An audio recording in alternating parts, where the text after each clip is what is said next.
Нравятся текстуры, им нравятся запахи, а дальше они уже погружаются в те ценности, которые мы и начали транслировать, да? Что это за бренд, какая его история. Если раньше действительно покупали просто за, может быть, какие-то заявления, которые написаны на баночке, да, там, избавит от морщин, там, еще что-то, да, придаст увлажнение, сияние, то сейчас потребитель стал более разборчив сам и предъявляет очень много вопросов самому бренду. Сейчас косметический набор, он состоит из много-много баночек. Вот на ваш профессиональный взгляд, это необходимость или это маркетинговый ход? Знаете, долгое время я сама думала, что все-таки это, наверное, какое-то слишком много, да, или что-то это может быть лишнее, да. Но вот 12 лет работая с L'Occitane, и я сама не сразу пришла к тому, что у меня было много баночек. У меня реально был просто один крем и умывашка, да? Это гель для умывания. Но с возрастом я понимаю, что, ну, я начала тестировать, естественно, но и с возрастом я понимаю, что, оказывается, моей коже все-таки нужен какой-то дополнительный уход. Я считаю, что есть все-таки какой-то минимальный набор средств, который необходим каждой девушке. Такое правило: если вы через 10 минут не чувствуете от себя этот аромат, это ваш аромат. То есть он вас прежде всего не должен раздражать. Представляете, если вы постоянно чувствуете от себя аромат, в какой-то момент у вас просто заболит голова, физиологично. Надежда Джусупекова, сооснователь и директор дома L'Occitane в Кыргызстане. Жизненный девиз – оставаться собой и при этом расти, двигаться вперед, даже когда сложно. Ценит в людях искренность, надежность, осознанность, уважение и преданность. Гордится всем, чем занимается, потому что в каждом из ее проектов был свой опыт и свои уроки. Рада, что может заниматься тем, что отражает ее полностью. Это ее семья и L'Occitane. Добрый день, Надежда. Добрый день, Екатерина. Очень рада вас видеть. Спасибо, я вас тоже очень рада видеть. Спасибо. Что пригласили. Расскажите, пожалуйста, о своем бренде, который вы привезли в Кыргызстан 12 лет назад. В чем его философия и почему ваш выбор пал именно на этот уже известный у нас в стране желтый пакетик? Да, в этом году нам исполняется 12 лет, буквально вот через несколько дней. 12 лет назад у нас просто была мысль о том, чтобы привести какой-то очень известный международный бренд. Мы не знали, какой. И буквально получив подарок, на тот момент муж привез эту продукцию L'Occitane с Казахстана. И мы просто одновременно подумали о том, почему бы не L'Occitane. Я не знала об этом бренде на тот момент практически ничего, и изучив совсем немножечко в интернете, что было, я поняла, что французское наследие, натуральные ингредиенты, косметика, которая именно для ухода, да, то есть это такое вот женское, девчачье, да, то есть заботиться о себе, это крема для тела, лосьоны, шампуни, крема для лица. Я подумала о том, что, скорее всего, для нас, для нашего рынка это будет чем-то интересным. С такими мыслями мы просто начали искать, как выйти на L'Occitane и попробовать договориться с ними. У нас все получилось, как вы видите, уже 12 лет мы представляем этот бренд, и сам головной офис очень рад, что они выбрали нас как партнеров здесь, в Кыргызстане. Для нас это большая честь представлять этот бренд, потому что и в этом году не только у нас такая дата 12 лет, но и бренду самому 50 лет. Вот буквально 1 апреля мы провели юбилей в наших бутиках с нашими постоянными гостями, те, кто нас любят, пользуются уже не первый год. И знаете, на самом деле бренд с очень глубокой историей и с очень глубокой философией. Она не родилась буквально там, может, год или два назад, чтобы говорить об этом. Они говорят об этом 50 лет, да, то есть в 1976 году просто молодой парень, его зовут Оливье Бассан, основатель бренда. Он очень любил свою родину. И тут тоже такая идея зарождения компании, она пришла из его мечты. он захотел, однажды решил, чтобы о Провансе, о его родине узнали во всем мире. И вот сейчас, оглядываясь назад, мы понимаем, что его мечта сбылась, потому что L'Occitane действительно стал мировым брендом, его знают в 90 странах, 3000 бутиков по всему миру и продолжают открываться. А его цель была о том, чтобы его вот родину, да, Прованс, который такой очень красивый, живописный, там много произрастает ингредиентов.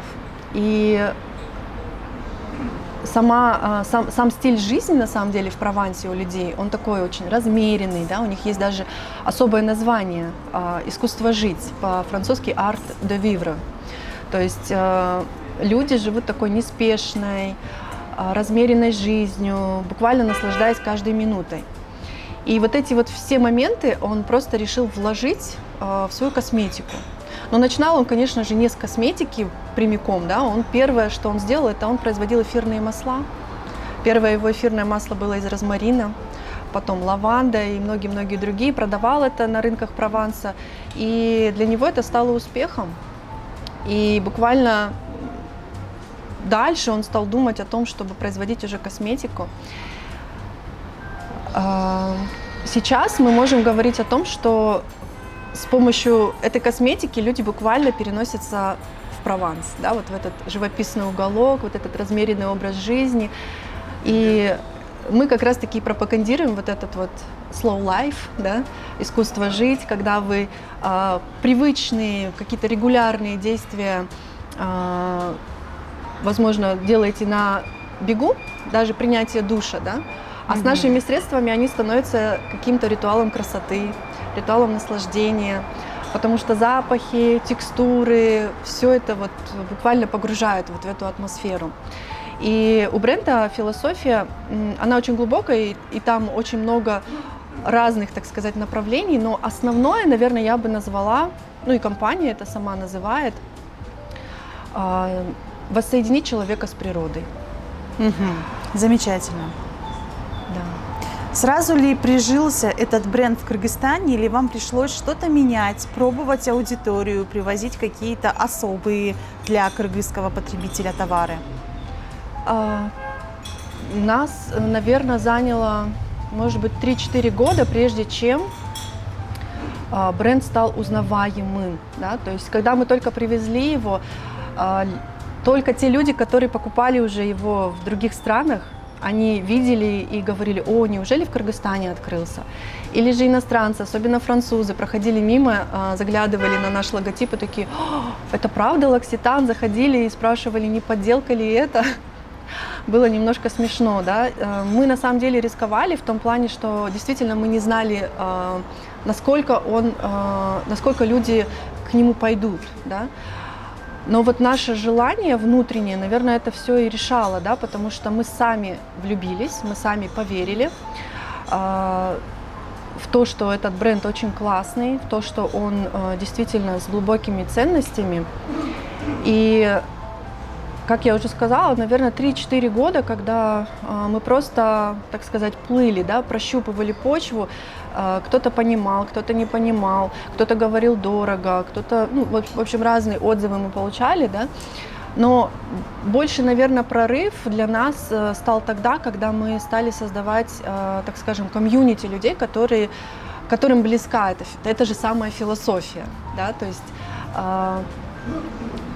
люди впервые пробуют, они видят эффективность, им нравятся текстуры, им нравятся запахи, а дальше они уже погружаются в те ценности, которые мы и начали транслировать, да, что это за бренд, какая его история.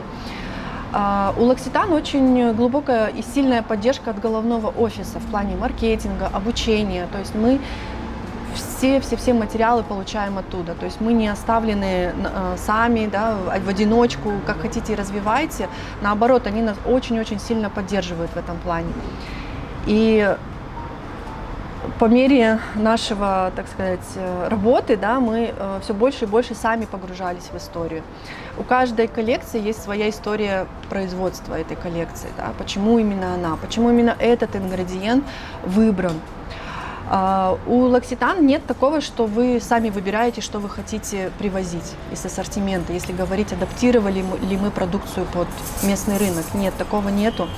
Так как мы работаем по франшизе, да, это более популярное название, а у нас это называется эксклюзивное дистрибьюторство, мы покупаем весь ассортимент. Да, и пока что на данный момент мы не увидели, что что-то вообще не покупается. Да, то есть продукция настолько приживается в каждому человеку, в его ежедневную жизнь, там, да, что нам нет необходимости говорить, что вот это мы не будем брать, а вот это мы будем брать. Да? И у L'Occitane одно из его преимуществ, я считаю, что у них есть новинки. До где-то 20 новинок в год они выпускают. Мы заранее это знаем за год вперед, что будет у нас в следующем году. И это очень интересно для наших гостей, потому что каждый раз приходя, многие из них спрашивают, а что нового?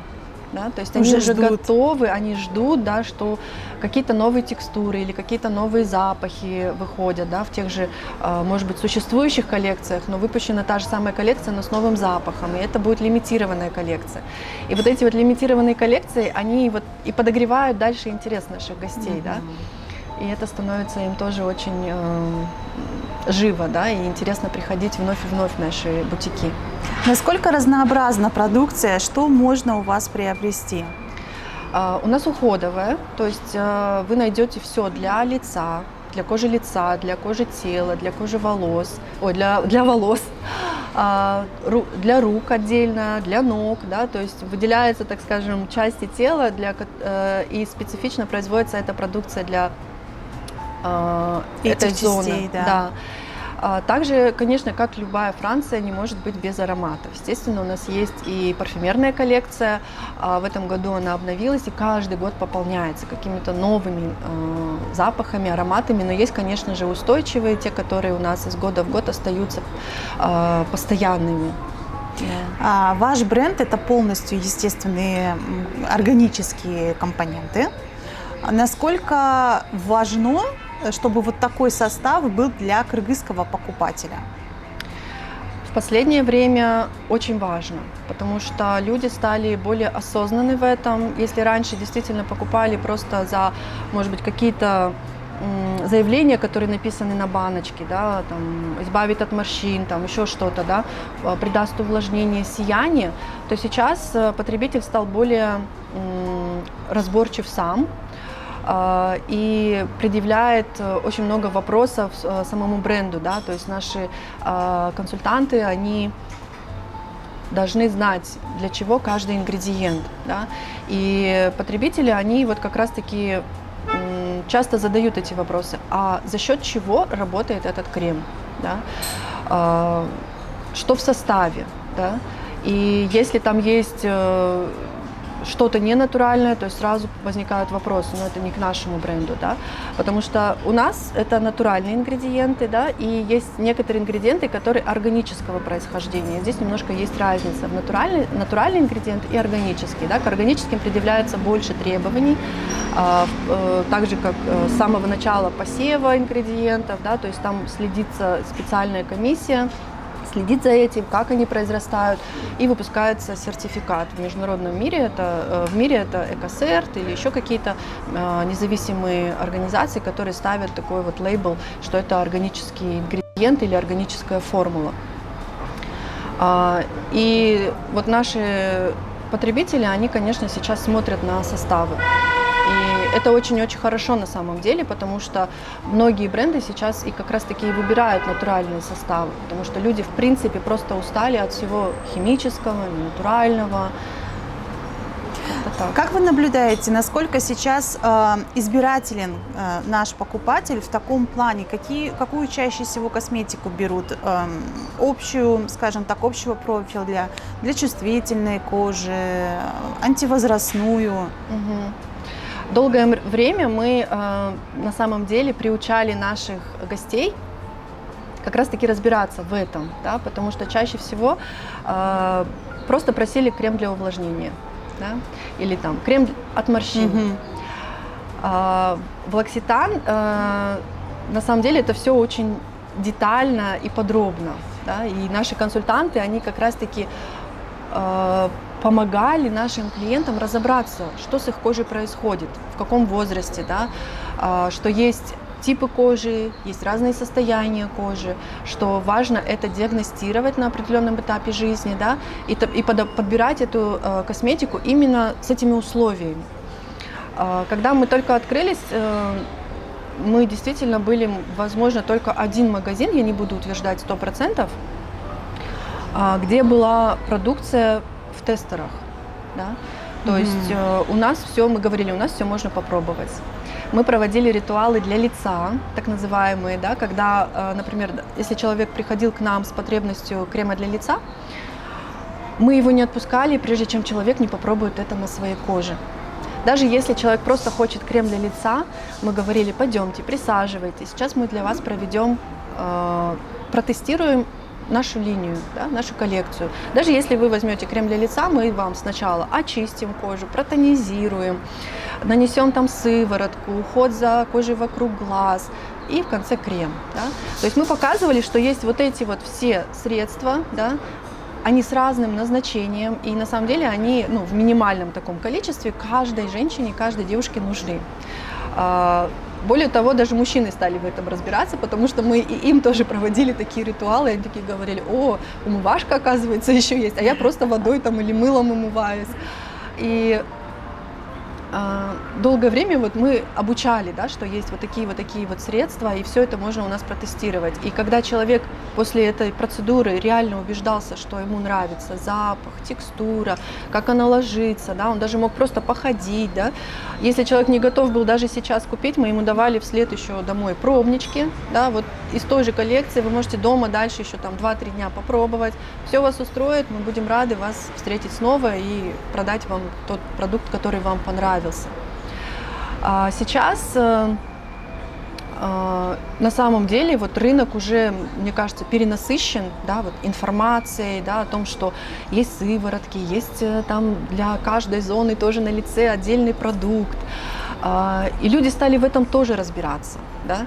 И наоборот, сейчас они к нам приходят и говорят, есть ли у вас вот такое-то средство, да, или для такой-то потребности, например. Да?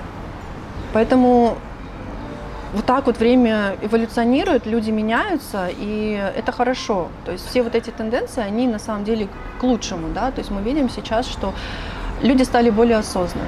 Они действительно выбирают что-то более натуральное, что не вредит их здоровью. Те покупатели, которые покупают у нас, они знают, что L'Occitane еще и во всем мире придерживается очень многих ценностей, в том числе и защиты экологии. Когда создавалась компания, сам основатель Оливье Бассан, он говорил, что мы не пришли забрать у природы, да, потому что, по сути, мы берем эти ингредиенты от природы. Да. Тот же миндаль или масло карите, любые разные растения и цветы, да, но мы пришли, чтобы, наоборот, отдать.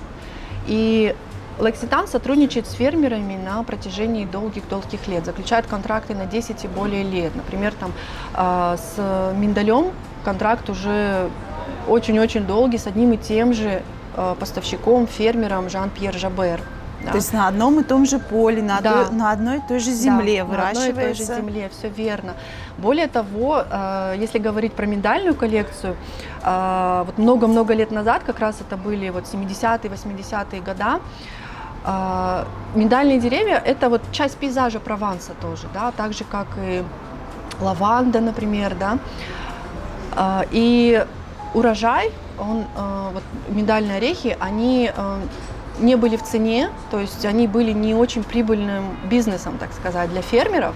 И в какой-то момент они стали исчезать с региона Прованс, да, то есть их стали меньше выращивать, да, и, соответственно, то есть отдавали предпочтение каким-то другим культурам, ингредиентам. И когда Оливье Бассан, у него, знаете, еще такое намерение, да, создавая любую коллекцию, он сначала смотрит на ингредиент, как он растет в природе, да, что особенного есть в нем, что можно взять для человека. И вот, например, миндальные деревья, они растут, начинают цвести вот буквально на стыке уже зимы-весны, да, то есть, во-первых, они, то есть первые начинают расцветать, да, и у них особенность, что они сохраняют влагу очень на долгое время, на очень долгое время. То есть они могут жить без воды, существовать без воды очень долгое время. И он задался вопросом, если они могут настолько долго жить без воды, значит, у них есть какая-то способность сохранять эту воду внутри себя, да, то есть они сами себя там накапливают, увлажняют, да, и могут цвести. И поэтому наша миндальная коллекция, да, у нее 48 часов увлажнения для кожи. То есть то же самое она может дать для кожи. То есть на самом деле ничего не нужно изобретать, все уже есть в природе. Просто изучи. Просто изучи, возьми и сделай это не во вред природе, да, опять-таки, а и для человека, и для природы. И вот с миндальными деревьями, когда, возвращаясь к тому, что перестали их высаживать, да, продавать эти орехи, Оливье Бассан, изучив вот эту его особенность, он высадил 18 тысяч деревьев в Провансе. И вот этот фермер Жан-Пьер Жабер, на самом деле их семья очень долгое время выращивала эти деревья. Да? Они вновь стали выращивать эти деревья уже вместе с L'Occitane. И там идет очень сильная поддержка самих фермеров, как в технологическом плане, там, когда не урожай или еще что-то. Да? То есть здесь идет прям прямая вот такая вот работа. Кроме того, что работа с фермерами, у L'Occitane есть своя собственная лаборатория, где они все это изучают, свои биологи, те люди, которые работают напрямую с фермерами, да, изучают почву, ну, в общем, все. И для L'Occitane важно, чтобы природа не угасала, потому что сейчас, к сожалению, тенденции в мире, вы видите, такие, что не только там животный мир, какие-то виды исчезают, да, но и в природе исчезают виды растений. А это пищевая цепочка на самом деле, да, что Да. если нет какого-то растения, какое-то насекомое может тоже получает умереть, еду. не получает еду. И таких историй у нас очень много. Как, например, есть у нас парфюмерная коллекция «Забытые цветы» называется. Это тоже из истории того, что в парфюмерии многие цветы, которые раньше использовались, да, как запахи очень красивые для парфюмерии, их тоже перестали использовать. То есть они в природе перестали выращиваться, да, массово. Так как экология тоже портится, возможно, они тоже и вымирают. И L'Occitane стал поддерживать эти забытые цветы, да, и стал выращивать их. И у нас есть целая коллекция «Забытые цветы». Это у нас такие красивые названия, как барботин, мелило, глисин. То есть вот такие красивые названия цветов, которые сейчас в Провансе вновь выращиваются и вновь создаются парфюмерии из них. У меня возник такой вопрос. Все это очень ароматное, но есть много, к сожалению, сейчас людей, которые страдают аллергией. Насколько ваша продукция, она безопасна для таких людей? Вот как раз-таки наши все коллекции, они не обладают слишком яркими запахами. Это отмечают даже наши покупатели. Конечно, компания говорит о том, что вся наша продукция гипоаллергенна. Для этого, чтобы протестировать, есть индивидуальная непереносимость каких-то ароматов, либо составов, да, поэтому мы и говорим, что у нас есть тестеры на все, что вы можете у нас в бутике протестировать, прежде чем вы купите, потратите деньги, потому что по закону косметика не возвращается, это тоже отдельный вопрос, что так же, как и лекарственные средства, да, поэтому нам важно, чтобы человек ушел удовлетворенным во всех смыслах, да, что для него это не будет каким-то негативным опытом потом дома. Да. Кроме того, что наша косметика гипоаллергенна, компания действительно уделяет большое внимание составам. И я расскажу такую внутреннюю нашу информацию, да, что в мире есть на самом деле международный закон о составах в косметической продукции, где говорится, что нельзя использовать. Да? То есть полностью запрещены использование каких-либо ингредиентов, потому что они вредят как здоровью человека, так и природе, например. И многие бренды, ну то есть все бренды на самом деле в мире должны это соблюдать.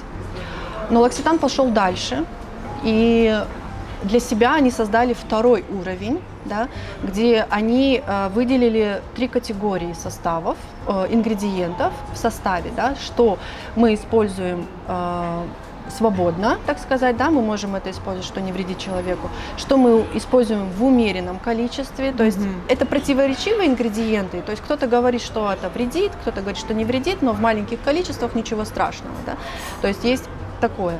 И есть третья категория ингредиентов, это полностью запрещенные ингредиенты, такие как силикон, парабен, да, СЛС, это второй уровень. Но компания развивается, она понимает, да, что надо идти дальше и надо улучшать составы. И до сих пор компания работает над этим, поэтому есть лаборатория своя собственная, есть независимые лаборатории, куда тоже отправляются наши формулы для тестирования. И вот третий уровень, на который они пошли, они сделали свой личный устав чистого состава. Да, то есть чистые формулы, которые на самом деле практически, ну то есть не практически, они должны приносить какой-то вред человеку и экологии тоже. И поэтому на наших баночках, и у нас есть веб-сайт, где это тоже значки такие ставятся, да, у нас все наши, например, смываемые ингредиенты, как гели для душа, масло для душа, шампуни, 95% биоразлагаемые. То есть в природе они не вредят, то есть это биоразлагаемые ингредиенты полностью. Также и для человека у нас есть, да, устав чистого состава, где 95% натуральное происхождение. То есть компания следит за этим на самом деле очень строго. Кроме того, что на самом деле наша коллекция, например, Карите, кто обладает какой-то чувствительной кожей или склонной к аллергиям, дерматитам, вот сейчас атопический дерматит очень популярен, да, да, даже среди взрослых, да, мы замечаем, что люди приходят к нам с назначениями от врачей, дерматологов, где прописывается, например, купите гель для душа в L'Occitane, потому что там чистый состав. И я удивлена этому. Для меня это было такое это уже какой уровень принятия, да, вас? Да, да, приятное было для меня такое знак, что люди уже увидели, что на коже человека это не влияет там, чувствительностью, каким-то раздражением, да, даже просто для взрослых. А коллекция Карите, например, да, она полностью удовлетворяет даже вот людям с повышенной чувствительностью кожи, как вот дерматиты, даже для деток. Я для своих деток использую эту коллекцию, да, потому что у меня тоже есть детки, у детей есть склонность к дерматитам, сухой коже, и она прекрасно справляется, да, без каких-либо побочных эффектов. Давайте теперь поговорим о правилах использования косметических средств и парфюмерии. В начале беседы вы говорили, что очень много средств для каждого отдела нашего тела, для каждой части тела, но не только части тела и лица. И мы видим, что сейчас косметический набор, он состоит из много-много баночек. Вот на ваш профессиональный взгляд, это необходимость или это маркетинговый ход? Знаете, долгое время я сама думала, что все-таки это, наверное, какое-то слишком много, да, или что-то это может быть лишнее, да. Но вот 12 лет работая с L'Occitane, и я сама не сразу пришла к тому, что у меня было много баночек. У меня реально был просто один крем и умывашка, да.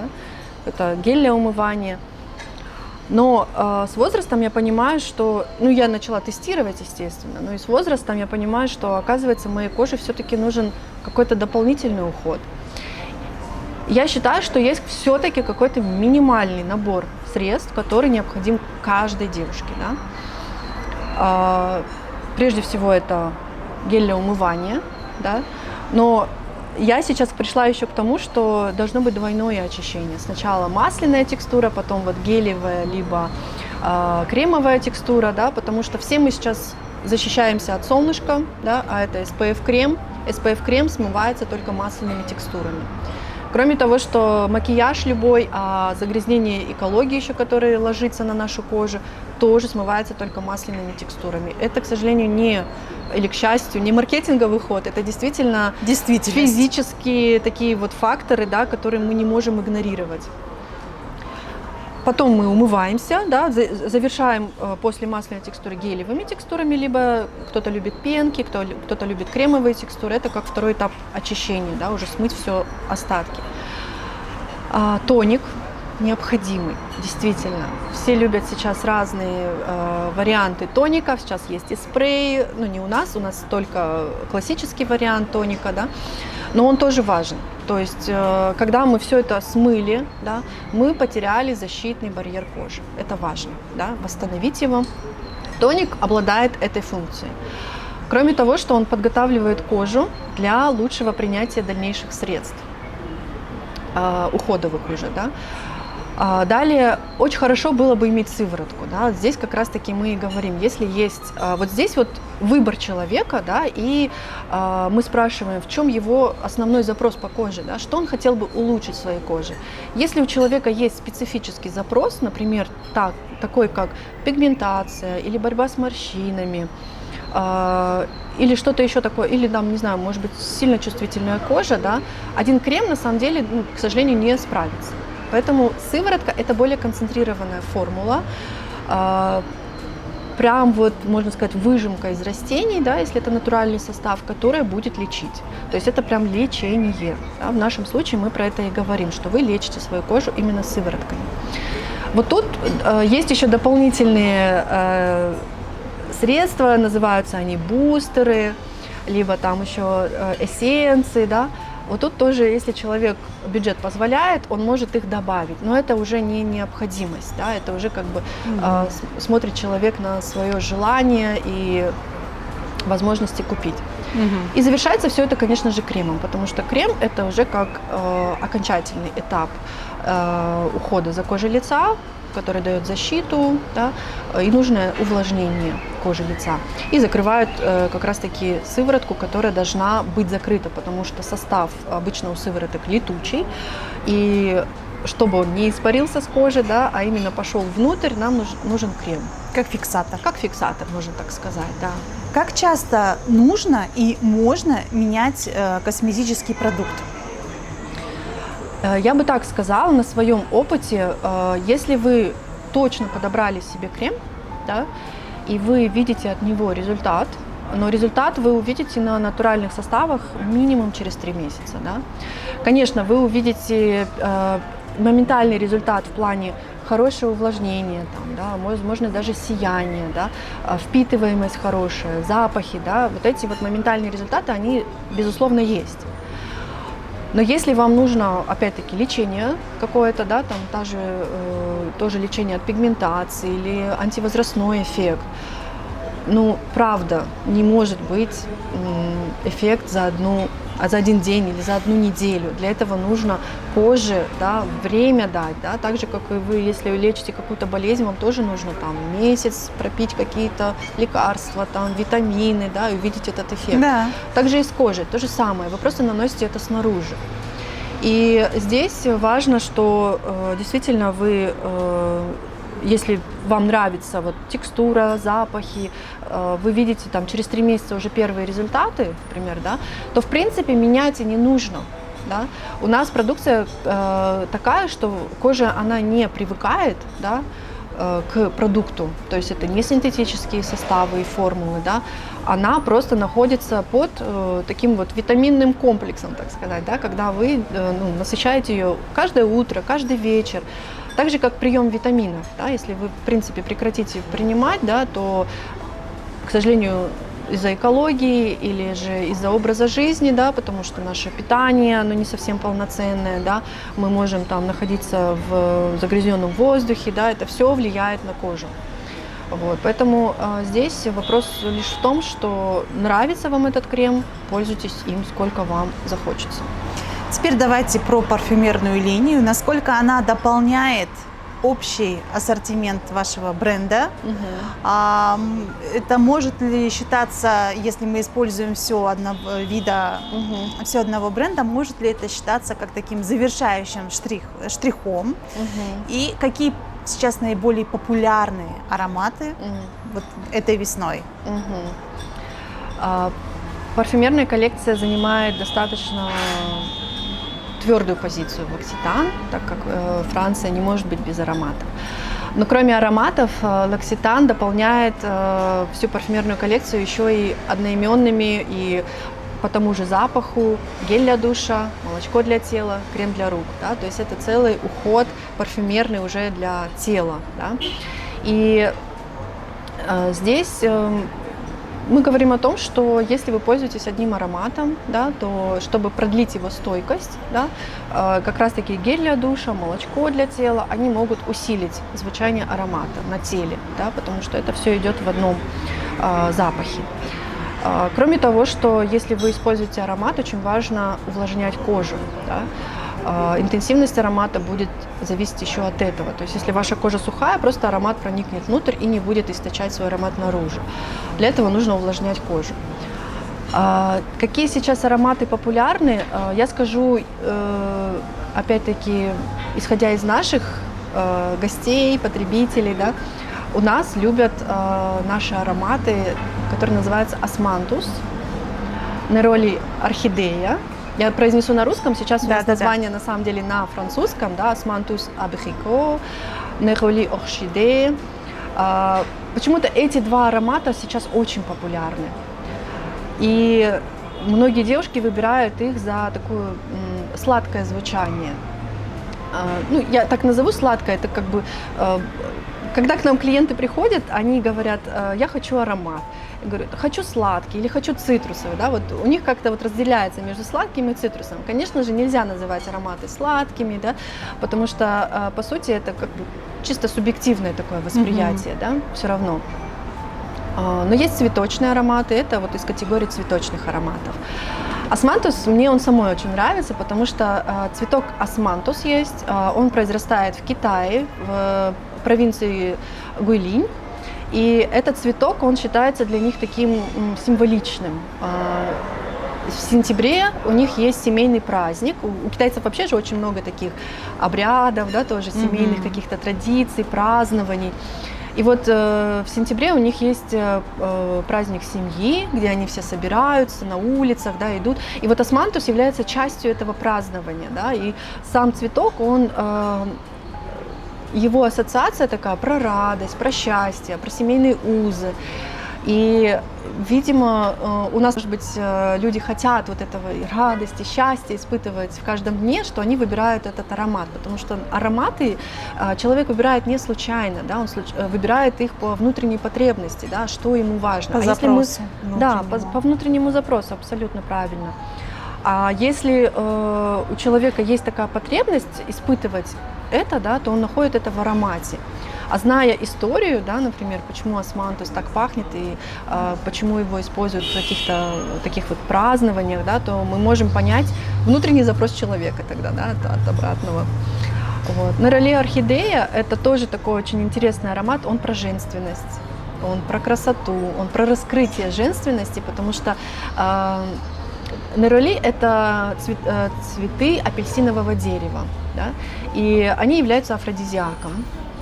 То есть они раскрывают вот опять-таки внутреннюю такую красоту девушки, да, и вот девушки их выбирают именно вот за такие вот качества этих ароматов.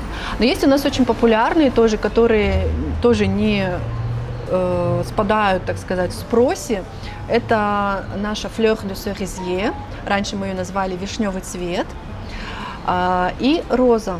Да? Как ни странно, роза, она у нас сейчас очень такая классическая, нежная. Да? То есть это дамасская роза, она очень-очень нежно звучит. И что бы я еще назвала? Ну, в забытых цветах у нас есть тоже очень красивые ароматы, но, наверное, популярные вот эти 4. На ваш взгляд, есть ли какая-то этика использования парфюма? Абсолютно. Я только за этику, парфюмерную этику, потому что и сейчас люди тоже начинают это понимать, что есть не только гардероб одежды, но есть еще и парфюмерный гардероб, и недостаточно просто одного аромата на все случаи жизни. Есть, естественно, ароматы для офиса, да, там, когда вы идете праздновать что-то на вечер, да, для встречи со своим любимым человеком. Абсолютно это могут быть разные ароматы, потому что, как я уже сказала, каждый аромат, он говорит о каком-то внутреннем запросе человека и о внутреннем состоянии. И так же, как мы подбираем одежду, куда мы пойдем, да, так же мы должны подбирать и аромат, куда мы пойдем. И вот не то чтобы я буду хвалиться этим, но мне кажется, как будто бы мы тоже наших гостей обучали этому, да, что есть как раз-таки вот разные ароматы на все случаи жизни. И, кстати, хочу сказать, что не бывает мужских или женских ароматов. Вот это маркетинг. Вот это абсолютно маркетинг, потому что, ну, не может быть цветок изначально быть мужским или женским, или там какой-то, не знаю, там пачули, мы не можем придать ему мужское или женское значение, там, да, или род. Но это было разделено для чего-то, да, видимо, для продаж, там, да, но сейчас тенденция такая, что все это грани стираются. Стираются, да. И люди начинают, у нас долгое время, на самом деле, когда еще вот эта тенденция была, вот это строгого разделения мужского и женского, у нас приходили девушки и именно подходили, у нас есть и для мужчин коллекция и ароматов, и ухода тоже, для лица, для тела, и они выбирали мужские ароматы. И мы смотрели на них такие, думаем, неужели вот, ну, можно, да, так? Оказывается, можно, да. И мы тогда поняли, что действительно это все-таки где-то вот маркетинг, да, что разделили так мужское и женское, а на самом деле здесь нет этого. И мы часто проводим такие маленькие презентации в наших бутиках, и мы собирали там 10-15 человек, и мы давали пробовать мужской аромат на женщине, да, а женский аромат на мужчине. Но не говорили, да, что это мужской? Нет, говорили. Мы говорили, кто хочет попробовать мужской аромат на себе. У нас есть классный аромат, называется L'Occitane. Сейчас он называется Lavande Poivre Noir. Это аромат лаванды и черного перца. Да? И он, ну, стоит у нас в коллекции мужской. И девушки, кто хотел, они могли пробовать, да, ну почему бы не протестировать. И вы знаете, что аромат, смешивая с кожей и своими же... Пахнет по-другому. Да, пахнет по-другому. На каждом. Абсолютно. И там нет совершенно какого-то резкого мужского запаха, да, то есть он проникает и уже смешивается с кожей человека, с собственным запахом, и там уже совсем по-другому. И вот, вот это было очень интересно протестировать и увидеть это вот в таком вот эксперименте. Если женщина, девушка заходит в помещение, допустим, офис, и вся комната заполняется ее ароматом, это норма? Это не норма. Нет, нет. Ну вот опять-таки, да, это про этикет, когда вы наносите аромат, даже если он считается для вас малозвучащим, да. Кстати, хочу сказать о том, что мы тоже об этом говорили, как подобрать аромат, да.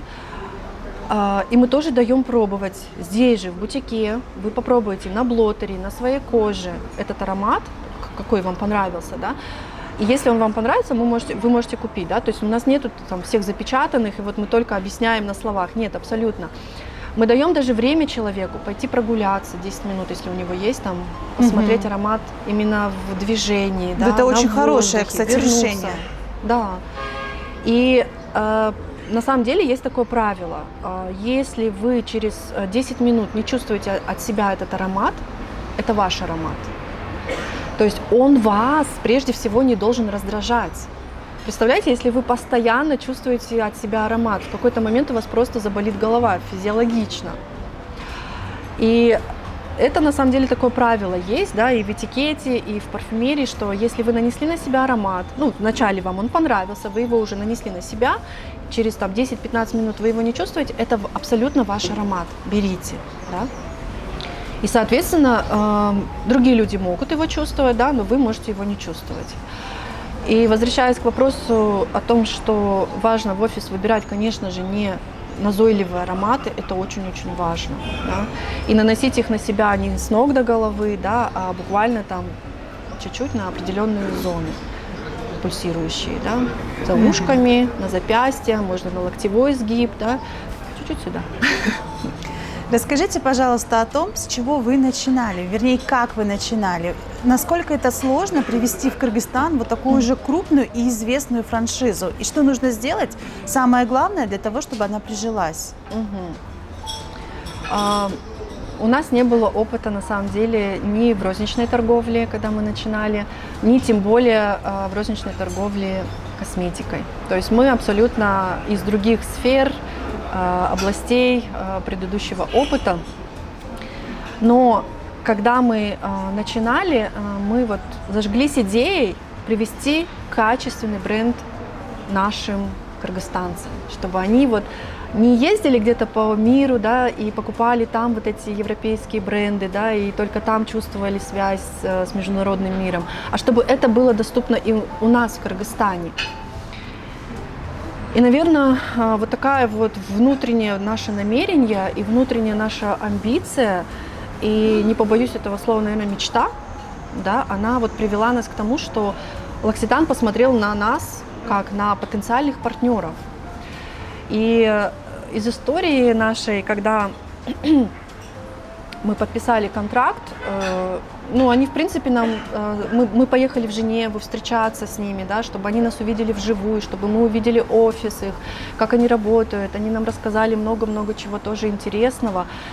И они нам сказали такие слова, что мы знаем, что у вас нет опыта там-то, там-то, потому что в основном они выбирали партнеров, кто уже был в этой сфере, крутился, имел опыт. Они сказали, что они поверили нашим горящим глазам, что мы сможем. И, наверное, даже вот эти вот тоже просто слова, они нас еще больше замотивировали и зарядили на то, чтобы сделать это классно, да, сделать это до конца. Да, у нас были на пути серьезные там трудности, финансовые кризисы, да, когда мы только открылись, через 2 года мы попали в определенный кризис, да, и пришлось нам и это пережить, но хорошо, что были рядом люди, которые поддержали нас, и сейчас мы классно работаем вместе. Каким вы видите рынок натуральной косметики, парфюмов в Кыргызстане в ближайшие 5 лет? Наверное, я вижу его, что тенденции в том, что человек становится более разборчив и выбирает, что ему покупать, оно будет усиливаться. Человек не покупает то, что вы продаете, он покупает, почему вы это продаете или почему вы это производите. Вот с этой философией как раз-таки мы тоже столкнулись благодаря L'Occitane, когда они нам, так сказать, рассказали тоже свою внутреннюю вот часть философии, почему именно так происходит. Да? То есть несколько лет назад они рассказали нам, есть маркетинговая такая система, есть маркетолог Саймон Синек, и он написал книгу «Почему» называется. И вот там он как раз-таки описывает многие-многие компании, почему кто-то становится успешными на рынке, а кто-то погибает, да, так сказать, открываются, работают год-два и закрываются, то есть люди их больше не выбирают. И там есть вот эта концепция «Почему». Она стоит в середине, в сердце, так сказать, да. Внешний круг – это что вы производите, средний круг – это как вы производите, и вот внутренний круг – это почему. Вот если бренд не ответил себе на вопрос, почему он это производит, да, то, что он производит, да, люди не будут выбирать его так долго, и так много, и так часто, да. Такие бренды мы знаем, да, например, iPhone, его покупают каждый год, меняют, да, потому что там есть ответ на вот это «почему». И у L'Occitane тоже есть ответ на это «почему». Да? Как я уже сказала, это вот воссоединение человека с природой, но даже больше, да, поделиться с людьми средиземноморским образом жизни, искусством жить. Да? И всем тем, что обладает Прованс, и привнести этот Прованс в каждый дом. И вот как будет развиваться, однажды в 2021-2022 год к нам обратился сотрудник из общества Красного полумесяца в Кыргызстане. о том, что им требуется финансирование на покупку определенного аппарата для нашей клиники, который бы диагностировала ретинопатию у недоношенных деток. То есть мы знаем, что в наших клиниках часто не хватает таких аппаратов, оборудования, да, и они увидели, что фонд L'Occitane спонсирует, что можно написать проект, но это делается с помощью местного представительства, то есть через вас. Да, то есть через нас.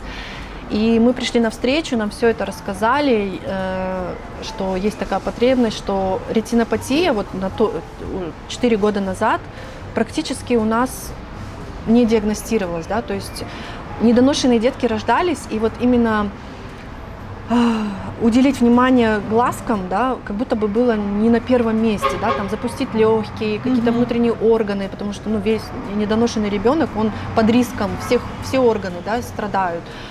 И вот глазки, на самом деле, они были под очень высоким риском, да, потому что сетчатка еще не созрела, и она имеет способность отслаиваться. И тогда ребенок, буквально там могло пройти 3-4 дня, и ребенок полностью ослепнет.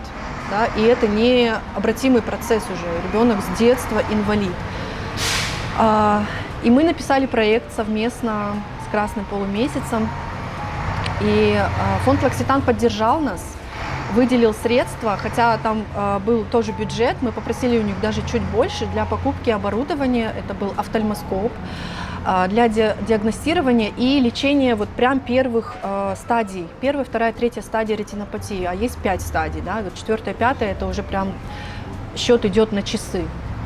И мы купили с помощью фонда L'Occitane это оборудование, но стояла другая проблема – обучить наших докторов работать на этом оборудовании. И тоже по требованию и условиям этого проекта мы тоже, как местная компания, должны вложить туда средства. Но мы поняли, что если мы просто вложим эти средства, это как будто бы останется, опять-таки, незамеченной проблемой в Кыргызстане, да? И мы поняли, что нам нужно привлечь туда и наших клиентов, которые тоже могут узнать об этом, а еще больше, если в их семье это случится, они должны об этом знать, да, то есть нужно массово как-то это распространить. И вот мы сделали несколько мероприятий, мы сделали огромное мероприятие в гольф-клубе, мы провели много разных информационных встреч, где мы рассказывали об этом, да, снимали видео, показывали. В итоге с помощью всех наших клиентов, которые отозвались, мы собрали необходимую сумму для того, чтобы, какой был изначально план, отправить докторов в другую страну, обучить там. Но из-за того, что были еще последствия ковида и так далее, были еще внутренние какие-то проблемы здесь у местной больницы, не смогли туда отправить, но план был перестроен. В итоге доктора обучились, и сейчас у нас есть это оборудование, стоит оно в Джальской больнице, да, в Национальном центре охраны матерей и детей. И сейчас, слава богу, деток всех диагностируют, и если уже есть там 1, 2, 3 стадия, сразу же прижигают сетчатку, чтобы ребенок мог видеть.